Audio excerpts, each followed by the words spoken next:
Okay, so for those of you who don't know me, I'm Neda Stefanovic. I come from Belgrade, which is the capital of Serbia, around 550 kilometers east from here.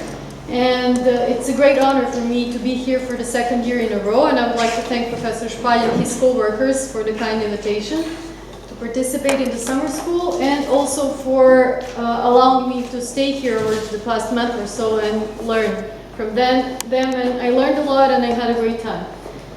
Okay, so here you see a few photos of Belgrade. This is where I work, the Department of Orthodontics of the Faculty of Dental Medicine in Belgrade, which was established back in 1948.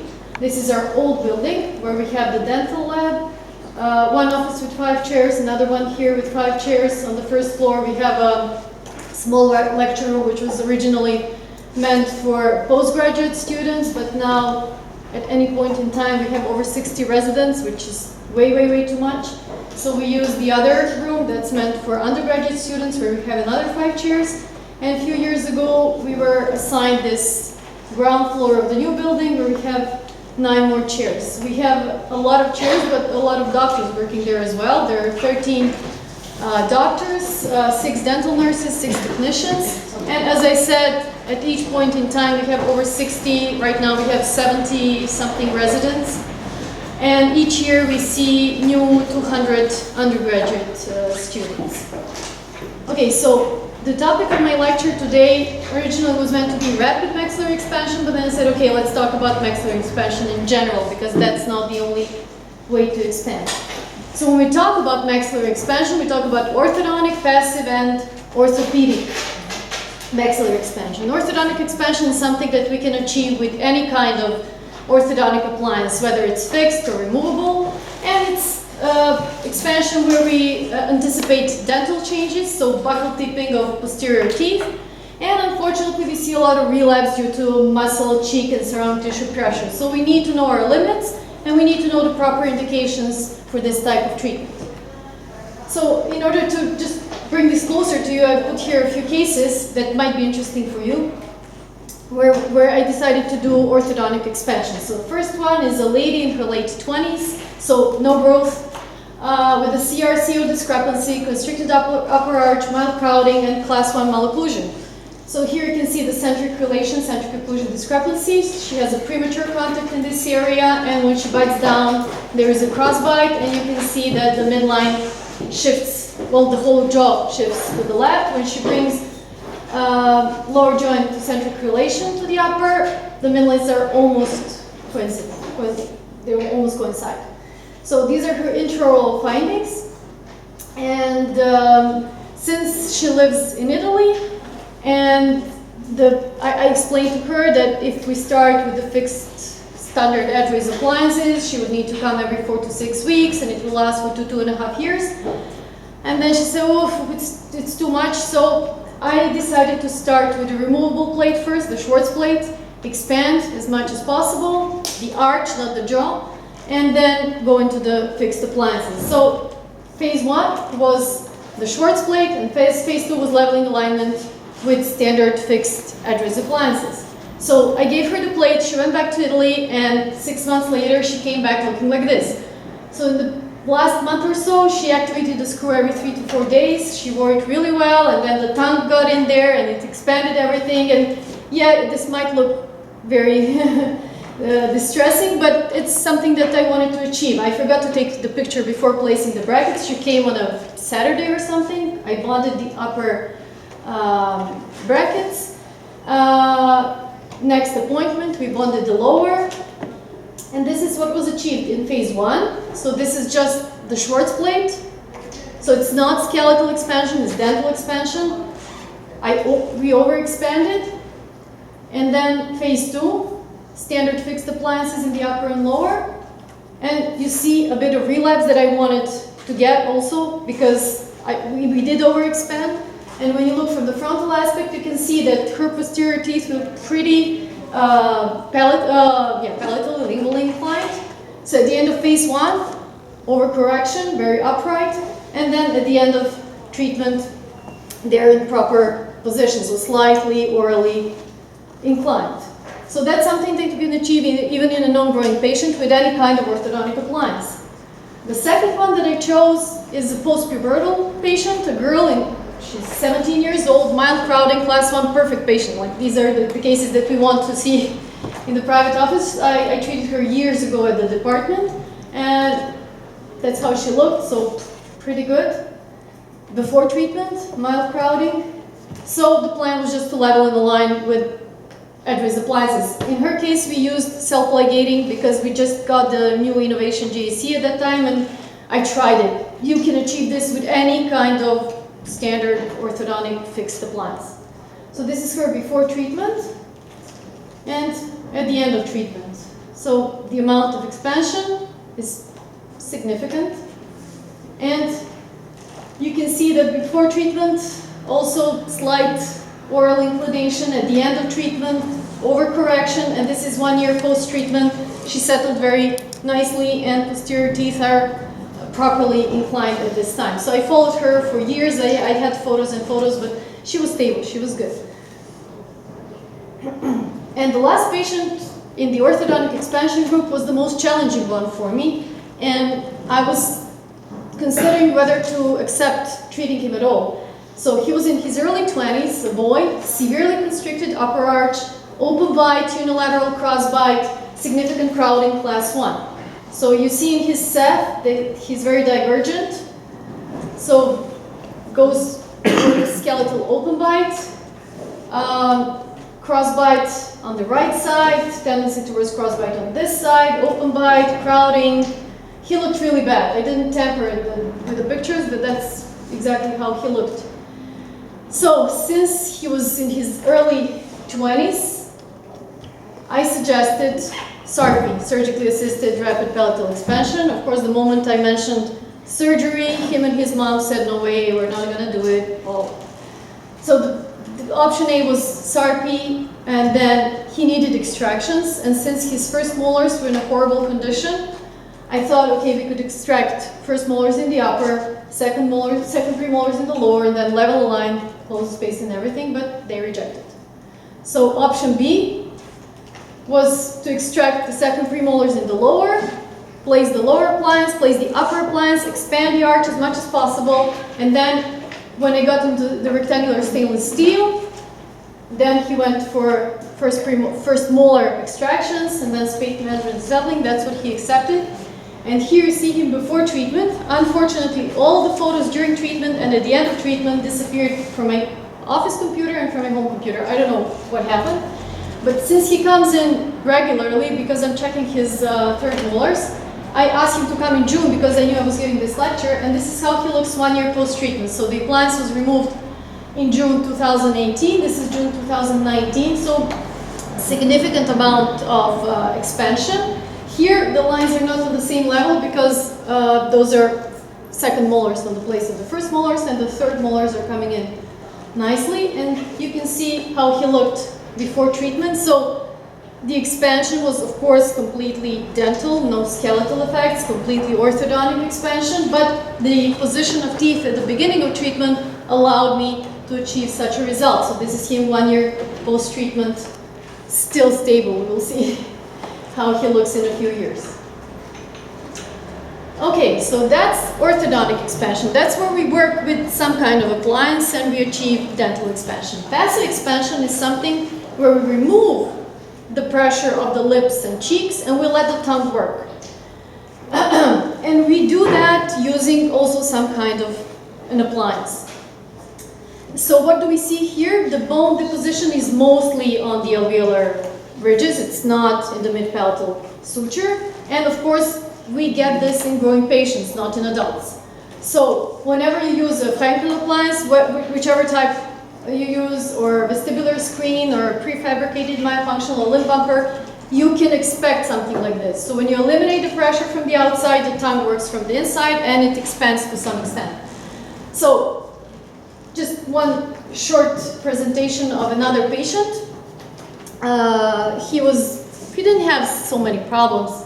Another patient from Italy came from the same referring dentist, Serbian, but lives in Italy. So they came, it was the beginning of summer, June, July, early mixed dentition, mild upper arch constriction, frontal spacing, but his chief complaint were ectopic laterals. He was class 2 and on, but okay, he was in early mixed dentition, so he could grow into class 1, and potentially competent or recompetent lips, however you want to call it. So that's how he looked. Okay, here on these photos, he looks like class 1, but you know, whenever you take the photos without the mirror, so he was like class 2 and on, but no serious problems except for the laterals that were bothering him. So since he lives in Italy and his parents said, you know, next time we'll be in Belgrade, it will be December, so I said, okay, see you in December.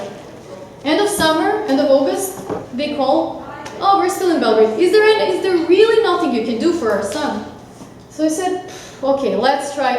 That was like 10 years ago. I just used a few of my braces, like my prefabricated myofunctional. So I said, okay, let's try. It cannot hurt. So I gave him the my brace for class 2 and instructed him to wear it at night and 2 hours per day. So this is how he looked before treatment and at the end of treatment. So you see some kind of expansion, not so much, but that's the passive expansion that he would probably get with growth. And I'm not saying that the laterals would also not come in without the appliance, but okay, it did not hurt, it did not cost them much, and you can see the change in the inclination again. So very, very palatally inclined posterior teeth. This is him after 16 months of treatment, and this is him at the end of treatment. So after 2 years, I told him, okay, just there's no point in wearing the appliance anymore. He was very, very happy with the result. The laterals are pretty good, so he was fine, and then he stopped coming. So you can see him, how he looked. The profile is better, the smile is better, the lips are better, so yeah, somebody was mentioning using face formers and function and everything, so yeah, he did improve his function. Whether that would happen without the MyBrace, I don't know. The research is still not clear on that. So then we come to what was actually the original topic of the lecture, and that's the orthopedic expansion. Is the expansion where we strive to achieve skeletal changes and we want to see the opening of the mid-palatal suture. What we can also expect are some changes in the circumzygomatic and circummaxillary suture systems, and the new bone should form in the mid-palatal suture within 3 to 6 months. That's what the research shows. So that's the treatment that we refer to as RPE or RME. They are synonyms. The rapid maxillary expansion is a bit more comprehensive because we do not affect just the palate, we affect both the left and the right mandible, maxilla. And the first time this was published and somebody tried to do it and published it later on was in 1860, Dr. Angel, or however you pronounce his name. So, but in the editorial of the journal where he published, the editor, Dr. McQuillan, wrote that with no disposition to assert that such a thing is utterly impossible, blah, blah, blah, but it's exceedingly doubtful. And then he says, even if it were possible, it would induce serious disturbances in their sonic structure. So, a lot of dentists at that time, there were no orthodontists in 1860, got scared. But throughout the years, papers were published where orthodontists, or before them dentists, used this modification of this appliance and expanded the upper jaw.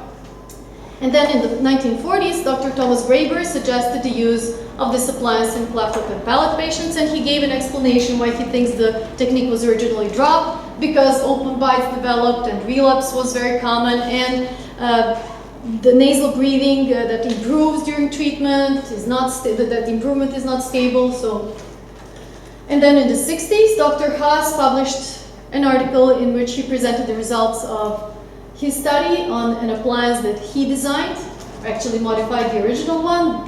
This is one of the posterior anterior cephalogram superimpositions from his original paper, and this is also, so all the photos that are not mine have a reference here where I took them from. We don't use the Haas appliance, that's why I don't have the original photos. So his appliance is a tooth tissue-borne appliance. So it has a part that's anchored on the teeth, and then another part that rests on the tissues in acrylic. So, and in order to better understand what happens there, we have to go back to the anatomy. Nobody likes, at least I don't like, restudying anatomy and all that. But this is simple anatomy, and I put all the terms in Latin. I suppose most of us learn anatomy in Latin. I'm going to continue speaking in English. So the palatal processes, the mid-palatal suture, palatal bone, and here on the right side you can see the schemes of how the histology of the mid-palatal suture looks at different stages. This is from Dr. Melson's research on cadavers. So infantile stage, so it looks like a letter Y, it's completely straight. Then juvenile, it starts to curve a little bit, and then in adolescence, it goes like this. So when you try to break this, when you try to split, you see breakage, you see hemorrhage, you see, but it's doable. And since we do not affect just the palate, we have to think about the whole maxilla, left and right. So the frontal processes, the zygomatic process, pterygoid process, maxillary sinus, all of these structures are affected when we try to achieve orthodontic expansion. So in order to achieve, orthopedic expansion, sorry. So in order to achieve this splitting of the mid-palatal suture, the load that the screw, the Hyrex or the Huss appliance produces needs to exceed the facial skeleton resistance. And in most papers you see that the force is between 15 and 50 newtons, or it goes up to 100 if you activate every 12 hours. And what happens to the force when the patient turns the screw? So in the first 15 minutes, 30 to 50% is decreased. And the load is decreased. And then the rest is decreased over the next 24 hours. So that's why most books and most papers suggest activation every 24 hours. What are the indications for this type of treatment? Of course, transverse problems, maxillary constriction, and then this maxillary constriction usually results in the posterior crossbite. It's also used in cleft lip and palate patients because we also get this collapse of the maxillary arch, maxillary constriction, whatnot. And this one I put in gray because some orthodontists advocate the use of it just to get the space, so tooth size, arch length discrepancy. If you don't have enough space, expand. But it should not be like the only indication. If you don't have maxillary constriction, if you don't have a maxilla that's transversely deficient, you could, but it's not the best option for that patient.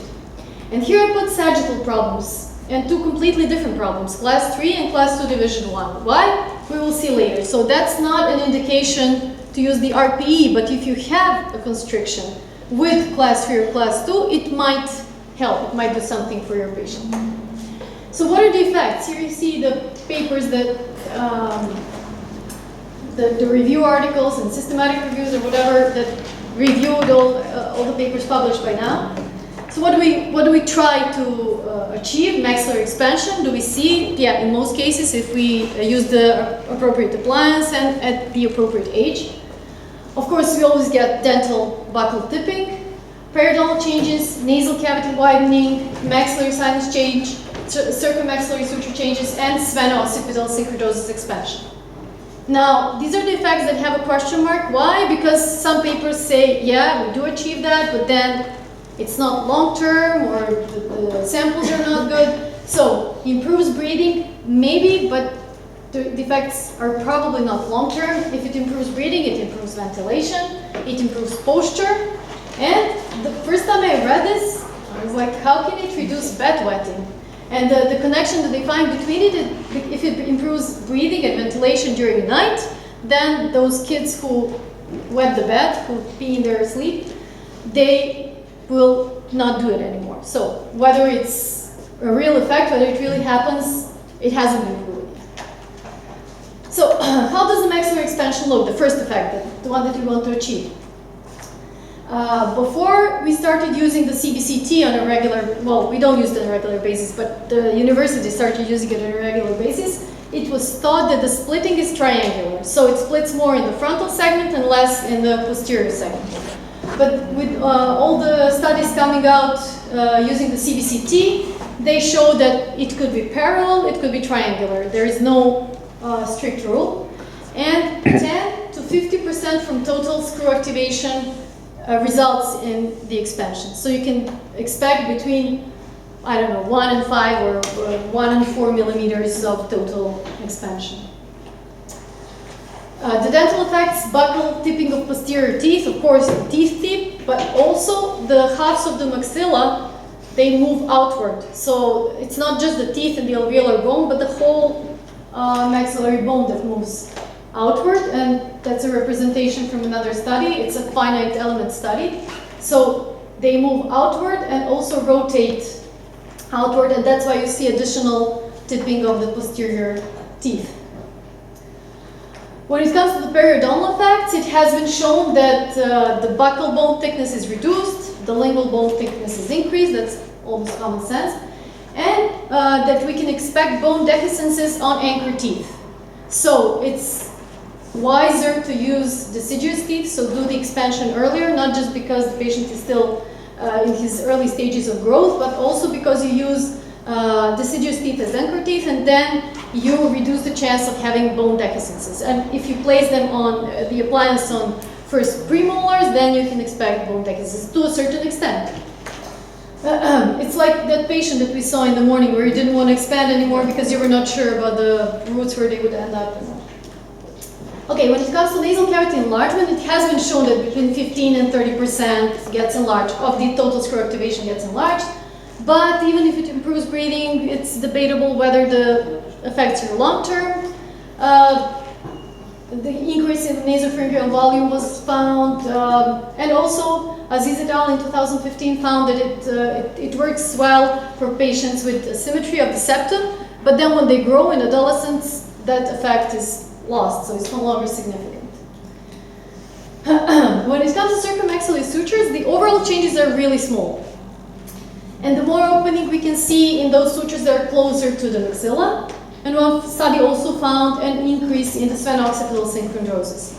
But even though these changes overall are small, they're used to explain how maxillary expansion helps our patients that are class 3, or class 2 division 1, but class 3 especially, you cannot see there, but that's class 3 young patients. So these changes could explain how the maxilla goes downward and forward. Whether that's significant or not, it's still debatable. And here, just in this illustration, I put a patient of mine. So this is January 2013. Early mixed dentition, bilateral crossbite. So we placed the Hyrax expander, we expanded, removed it after 6 months, placed the Schwartz plate as retention, and then I went on pregnancy and then maternity leave, but I haven't seen her since. Then last June, so that's 5.5 years later, she comes back looking like this. And she came with her mom, she wanted to see if everything is good.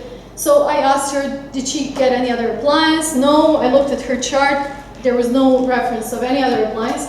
So, I don't know, you cannot see her profile. Her profile is pretty good, it's straight. She is skeletally class 3, but this happened because we used the RP at the right time. So it was not planned. I don't know what happened later on with her, whether they wanted to treat her and she did not come back, I have no idea. But this is how she looks 5.5 years later. So she's class 3 on the molars, but she has overjet, overbite, and she has a pretty good face and she's happy with this. Now what happens in class 2 division 1? I don't have any patients to show you where class 2 division 1 improves just by expansion. The rationale behind it is that if you have a very constricted maxilla, the mandible is pushed, it cannot move forward into its proper position. And then if you expand, it will just go forward. That's one of the explanations. What you can find in the Graeber book, this is a scheme from the Graeber book of orthodontics, is that when you place the appliance, and the appliance usually has something here in the freeway space. So it's the acrylic. At our department they use metal, it's easier for them. So what happens? The mandible goes down and back, which does not help class 2, but the maxilla goes up and forward, which also does not help the class 2. But when we overexpand, the posterior occlusion in the transverse plane looks like this. And in order for the lower jaw to achieve better occlusion with the upper teeth, it moves, this is the arrow shows that the mandible moving forward, so it moves forward. It cannot help some severe class 2 division 1 patients, but in some mild cases, it has been shown that it works. So it's not a treatment modality. If you have a class 2 division 1 patient, that's not your #1 choice. But as you know, the Herbst appliance, always is combined with a Hyrex, Zander appliance, twin block, they always have a screw in the upper jaw. So it expands the arch, the jaw, whatever. The expansion helps. And the Italian doctors that are here in Erasmus, they said that in every class 2 patient you use some kind of expansion, right? Okay, so yeah, and then the mandible goes forward. So what are the appliances that we use? I have put here fixed and removable. I personally don't believe that removable appliances can open the suture, that they can expand the jaw. There are papers that show that. I don't know. I don't want to get into that. So normally, most orthodontists all over the world use fixed appliances, whether they're tooth-borne or tooth tissue-borne. So the two mostly used ones are Hyrex and Haas. So Hyrex, these are the ones that our technicians make. When we need the material here in between in order for the bite not to open or to close the bite a little bit, we ask them to put more metal on the occlusal surfaces. When we don't need that, they do it like this.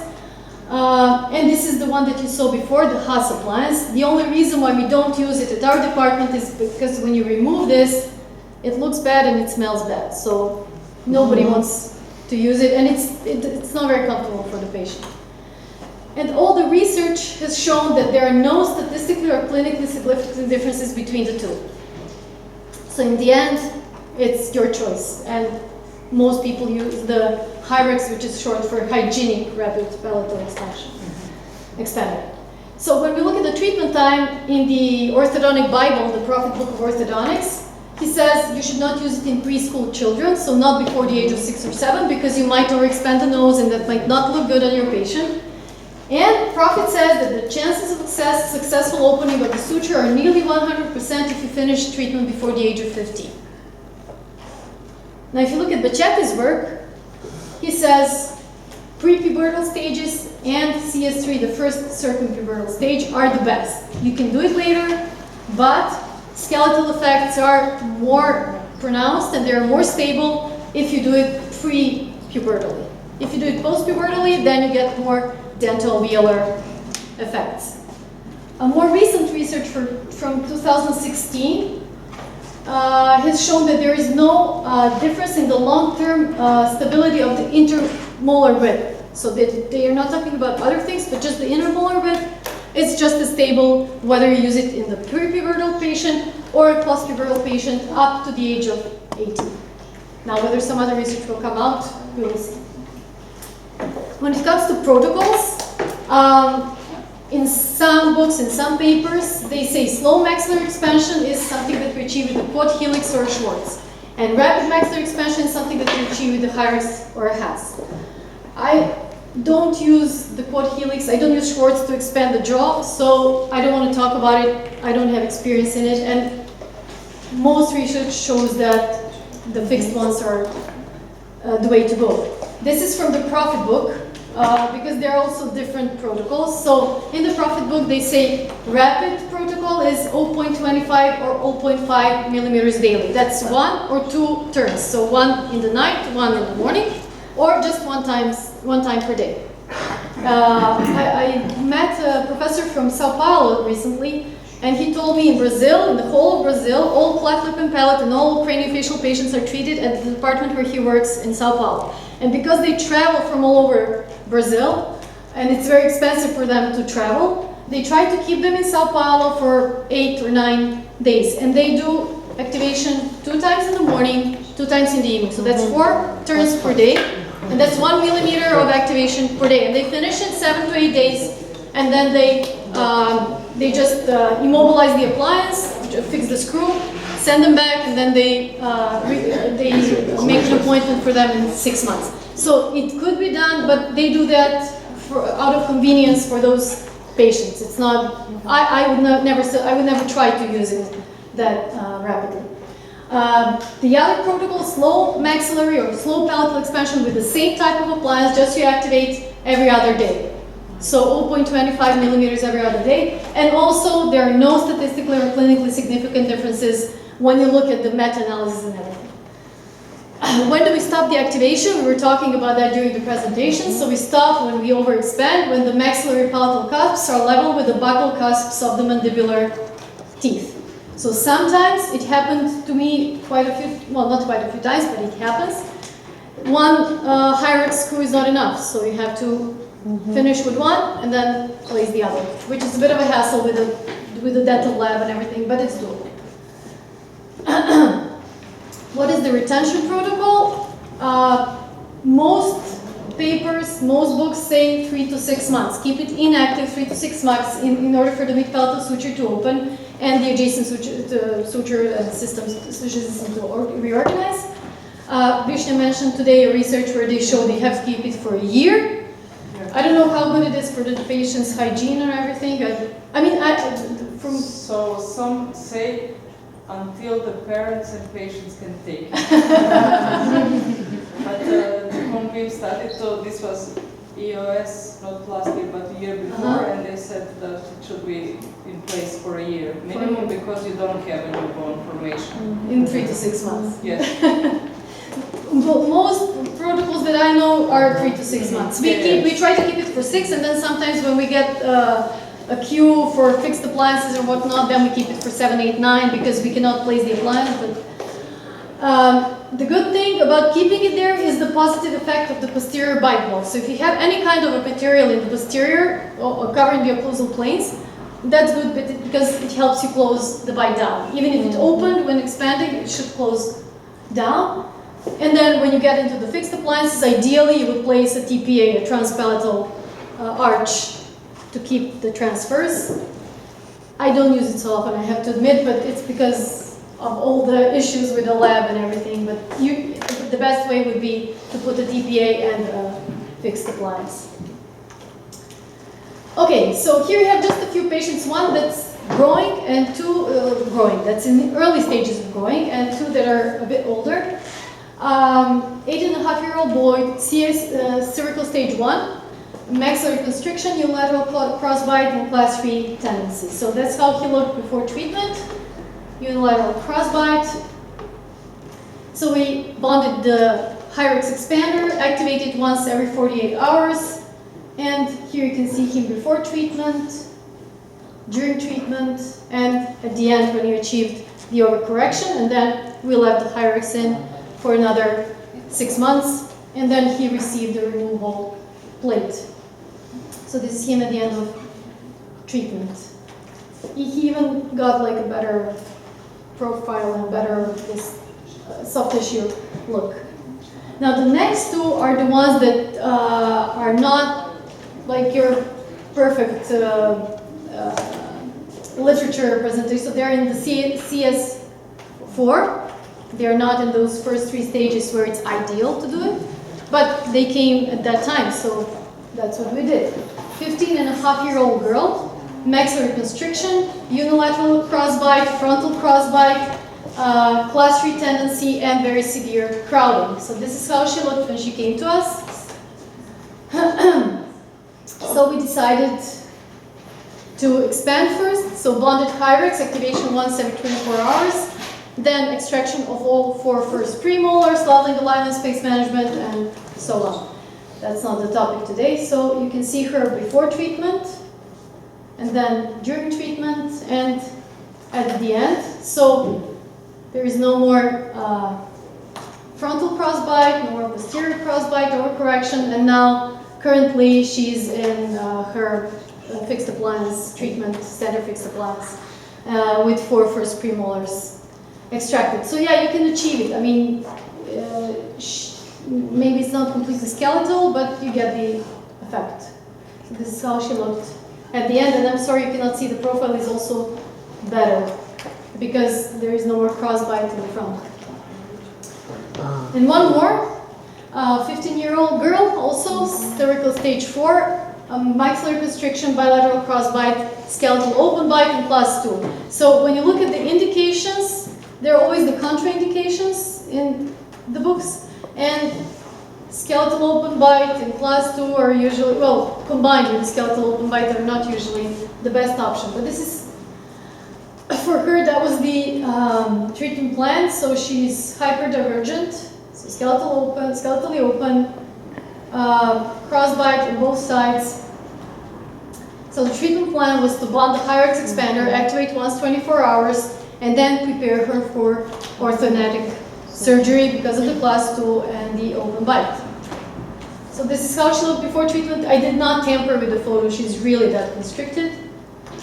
6 weeks into treatment, and this is 6 months when we removed the appliance, and then she went to the fixed appliances, and we prepared her for surgery, and then she said, you know what, I like how I look, I don't care now, have surgery. But look what the Hyrax did for her. So she was open bite, and it did not close, but it looks better because of these occlusal posterior bite ramps, bite plates, whatever, the metal that was in the previous one. So she was biting down on that, and she closed a bit.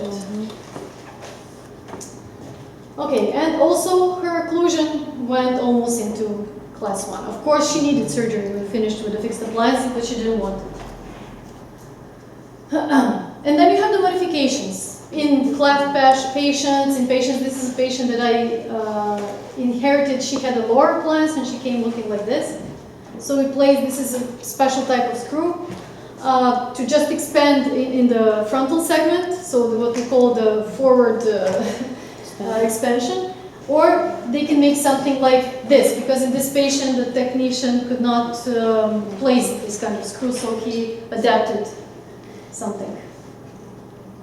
And then you have this modification where you use RPE along with the delaire, or whatever, it doesn't have to be a delaire, we use a delaire, but any kind of face mask. And I'm sure you've all read research with Dr. Bracetti, and then later on there were more publications on that, how even when the patient is not constricted, when he doesn't have maxillary constriction, he would benefit from RPE, RME, together with the face mask, because it loosens the suture and whatnot. I don't want to talk about it, it's not the topic of this lecture. So just, the last patient for today, 8.5-year-old boy, cervical stage 1, maxillary constriction, bilateral crossbite, frontal crossbite, and class 3. So you see how he looked before treatment, and then we placed the bonded Hyrax and the delaire face mask, and this is him 7 months later. So no more crossbite, and the overjet is there, and the overbite. So I don't want to get into the protocol. Some suggest expanding, then the reverse. Some propose expanding, then using the face mask, then returning the screw. I don't want to get into that.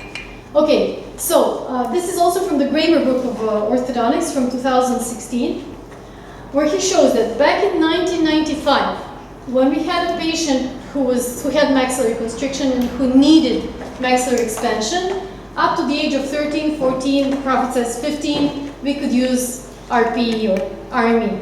And then they would have to go to surgically assisted rapid palatal expansion. But nowadays, with the TADs, with the temporary anchorage devices, mini implants, we can do TAD-supported RPE. And now we have greater potential for treatment options. And unfortunately, I do not use this. I've never used this type of appliance, so I cannot show you cases. But a colleague of mine who uses it, Dr. Popov from Novi Sad, kindly gave me this case just to show you how it looks. So he uses the classic MARPI, mini implant assisted rapid palatal expansion, with the 2 mini implants here and the construction that's made by the dental lab. And there's the patient at the end, and his posterior anterior cephalogram. So you can achieve great things, and lately, in the past 5-6 years, this is the more popular one, the Von Loon, the maxillary skeletal expander, where you have this construction which you cement or you bond on the molars, on the first molars, and then once it's in the mouth, you anesthetize, you place the mini implants, and then the patient does the activation. I don't have any kind of experience with any of these, so I can just give you literature.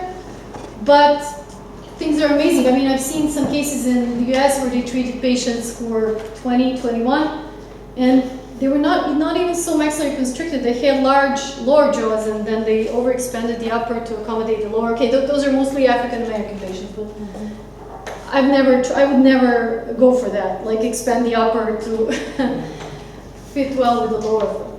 And then if it's too late for MARPI, or if the patient is so constricted and older, you can do the SARPI, surgically assisted rapid pelvic expansion, where the surgeon does the modified before one, and then you can use the tooth-borne appliance or the appliance that goes straight in the bone. I also don't have this because our surgeons don't do it, unfortunately.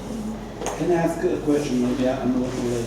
So the slide before, what is the rationale or the advantage of using a palatally anchored device together with bands on the molars? So those. This one also has the bands. You have to connect it to the. Oh, you mean why don't they just put it in the bone? Yeah, but then they need a surgeon. This is orthodontists do that. Yes. I don't know. I've never seen orthodontists do this. No, but they can do the screw only with mini implants, not with bands. Without bands. This is what I saw that they use in the US, and I know they use it in Sao Paulo. I don't know, I've never used any of those. So, and this is the one that my colleague from Novi Sad uses. Yeah, it's like a hybrid. Yeah. But, I mean, you can really achieve good things, but I saw the cases only with screw and 4 mini implants, not. Well, I don't know. They say this is the. I haven't used any, but at Case Western they say this is the easiest one for them, And because they don't depend so much on the lab, and they don't have to be so aggressive. I don't know. I mean, that's what they. But problem here is because you can only place mini implants where the screw, you have the hole in the screw, so you cannot put screw how you want. No, you plan in advance. They put the screw where you want to have it. Yes, but you have 4 holes and 1 screw, so you cannot make management of the position of the mini implants. I don't use mini implants. That's why I say I don't have any experience in this. But that's what they told me. For them, it's easier to do it like this than to wait for this to come back from the lab, and then it doesn't fit well. So that's their explanation. And also my experience, so when you put, here are the four mini screws, as I see. 4 they have. 4. So anterior region, so the region before the first molars, you are still in the hard palate. But after the first molars, you are in the soft palate. So I also don't see a rationale for putting mini implants. I don't know, but this is like, I don't know, you've probably heard of him. He's like so famous, he goes to all the AOs and everything. Even this is from, I told you, from paper, so I never used it. They just told me for them it's more convenient, but it's... Yes, but also the problems, because you must go in the nasal cavity with these mini implants. They are big I'm not there. I don't place mini implants anywhere. Yes. So it is not necessary to go to nasal cavity. With this kind of appliance. You want us to be in the nasal cavity, or? I think also this author, yes, he says this big cortical. So this screw is so, I think maybe 2 millimeters from mucus, so you must go, and the mini implants are very, I think 50 millimeters or more. So you go, so you have the better anchorage for mini implants, stability. Okay. Thank you. So yeah, unfortunately, I just had to put it there because it's out there, but I said I don't use it, so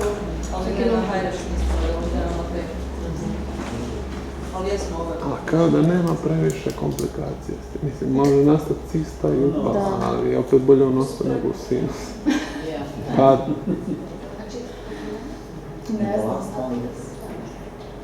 That's it.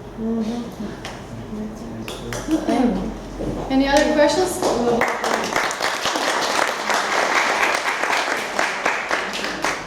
About the part where I can't give you answers. Why some of the patients were treated only with maxillary expansions without the layer, but they were less strict? Why is that? No, that's just the first one. That was just the Yeah, but he was. that girl from 2013. Yeah, but she's. Oh no, she came in her very early mixed dentition, so we don't do it. So I So didn't you- want to. The problem is I left, so I didn't see her. But I mean, you can combine it, but normally we wait until like 8 years or something. And there was a boy, 8.5 years old. Yeah, just but without maxillary. he just had a tendency, but his lateral side it didn't just look a so bad, and his tendency. profile was pretty good. So I decided Yes, not to. Sometimes I just even ask the lab to place the hooks, and then if I need the mask, I put it on later. But Do you use some guidelines or do you teach your postgraduates with some guidelines about the width or how narrow the palate should be to start? to start, Yeah. no, because I had two different mentors. One used Pyrex, and the other one still doesn't use it. He doesn't believe in those things.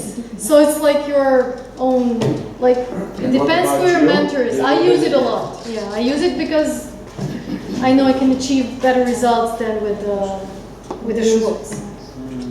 But when it's a skeletal issue, skeletal problem. So I tell them whenever there is a crossbite, you should Yeah. use a skeletal. So there was also like a guideline to use Vala ridge to measure. So the Vala ridge, I don't know whether you have ever heard. Vala is William Andrews, and his son is Larry and Larry Andrews. So Vala ridge is when you observe the maxillary dentition from the bone. And the most prominent alveolar part is the Vala ridge. Mandibular?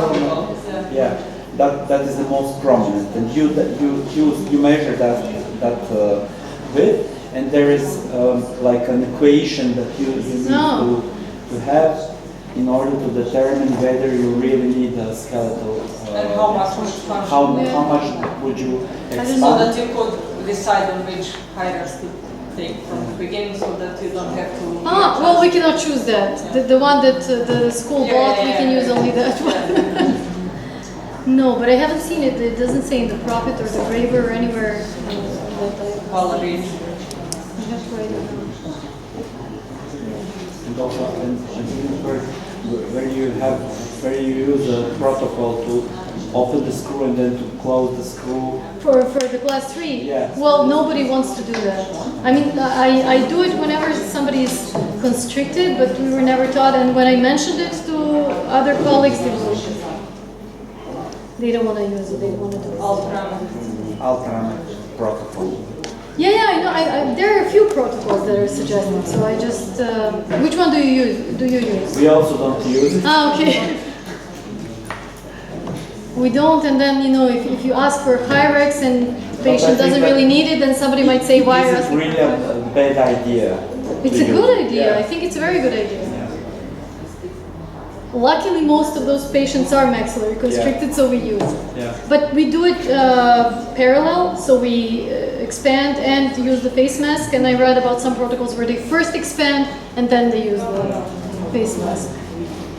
They say, from the start we could give this. I do it like that, but then there are some that do the expansion first and then they continue with the face mask. So, any other questions?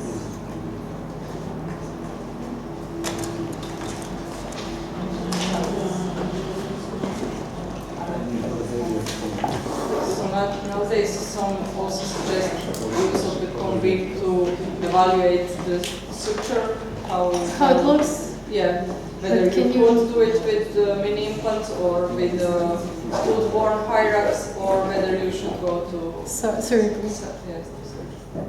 Then it has to be good resolution. I don't know. I mean, This is 10. Another say just between schools and then you see. then you're safe, yeah. Or like what you told me in Ljubljana, if they're Yeah. 14 and older, Yeah, surgically yeah. assisted. I think they will drop this eventually because they turn to hybrid hyrax surgery. The one that my colleague is using it.